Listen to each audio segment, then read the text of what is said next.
Hey everybody, thanks for tuning into this video about how to make your own glitter slime. You'll need 4 things, each should have a green sticker on the top. The first thing you'll need to open up is your glue with a little bit of food coloring. You will also have a stir stick that you can pull out from your kit, and you're going to use that to mix your glue and your food coloring to start. So go ahead and mix that all together. Next up, you're going to open up some water. This is a 4th cup of water and it should have a number 2 on the label. Add that to your glue and go ahead and stir it pretty well to make sure that you have it all mixed together. This is a good point where if you have an extra little bowl that you want to mix your slime in, that would be a good idea. Everything will fit in this cup, but it'll be a pretty tight squeeze. Next up, you can add your glitter. This has a number 3 on the top. Go ahead and mix that all together.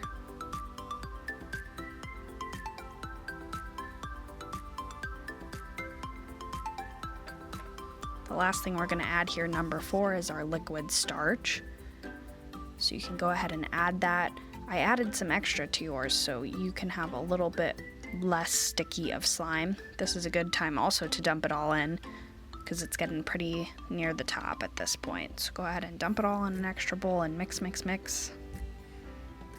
So now's a good time to talk about the science behind our slime. So right now we're mixing and mixing, and that's causing a chemical reaction. So we added our glue, our water, and our glitter, and the one thing that made our chemical reaction happen was our liquid starch.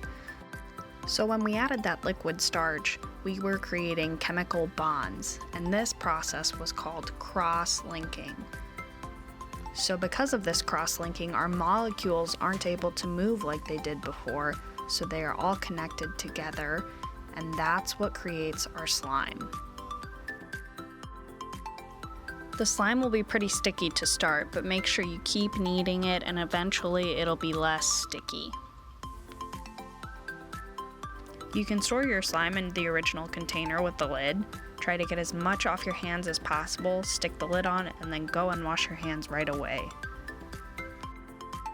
If you have any photos you'd like to share of your slime or have any questions about the slime, please feel free to email me at frankie@vadm.org, or if you have any input on what you want to see in future box kits, please shoot me an email.